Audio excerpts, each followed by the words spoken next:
Give it up for all those amazing comics you've seen already. Give it up. Yeah, some fucking funny people here tonight. You know what, guys? I think I'm just gonna keep my set clean tonight. Yeah, I think I'm gonna keep it super clean, and I'm just gonna tell you guys about my mom. She's a gynecologist.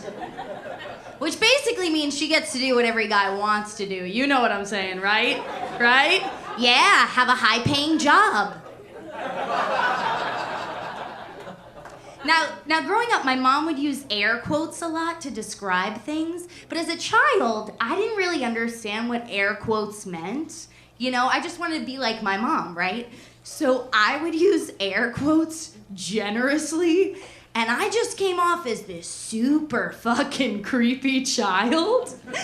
Like, we'd be back in the first day of school, and the teacher would be like, "Oh, honey, what do your parents do?" And I'd be like, "Oh, my parents are gynecologists." And then she'd like go around the room and ask everybody what they want to be when they grow up. And she'd like go to the first girl and she'd be like, "What do you want to be when you grow up, little Sally?" She'd be like, "I want to be a ballerina." She'd be like, "Great, little Sally." Then she'd go over to little Billy. She'd be like, "What do you want to be when you grow up, Billy?" And he'd be like, "I just want something with health insurance." She'd be like, "Lofty goal, Billy, lofty goal." And then she'd go over to me and she'd be like, "What do you want to be when you grow up, Jana?" And I'd be like, "Oh, I want to be a dancer."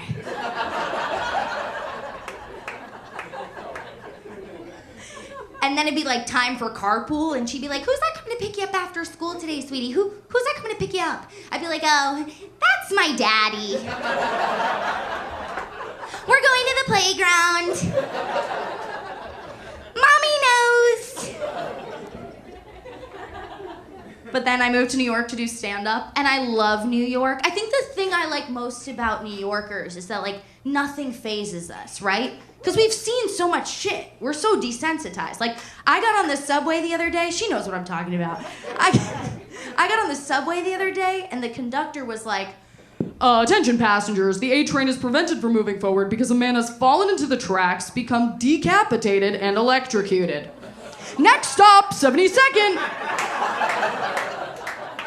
I was like, "Oh my God, that's horrible.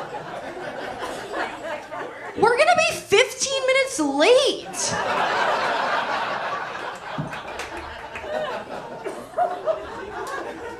When I was on the subway, there was a man who was sitting across from me, and he was looking at me, and he was masturbating. And ladies, right, that makes us feel so unsafe and objectified and uncomfortable. And then I looked at him, and I realized he wasn't looking at me. He was looking at the hot girl behind me. And then I was like, ugh, what does he see in her?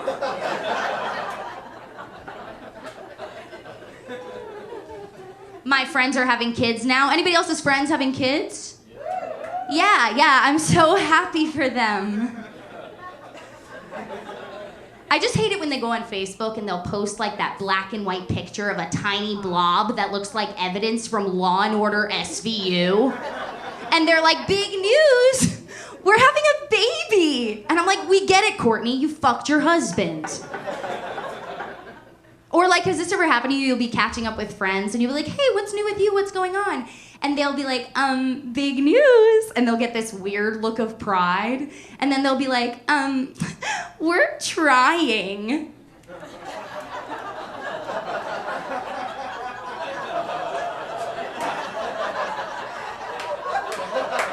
And you're like, you're not only telling me that you're raw dogging it, you're telling me it's not working. And then the worst is when your friends are about to have a baby, and then you have to pretend to be excited about the stupid name that they picked out for their unborn fetus. And then it's always like that one hipster friend that lives in Brooklyn who's like, "Yeah, we're naming her Jenny, short for gentrification."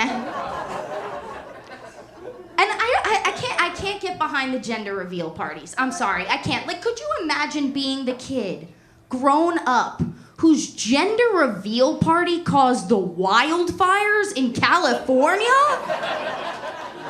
And then like 16 years later, that kid's gonna be like, Yeah, and what's really awkward is I'm not even that gender anymore.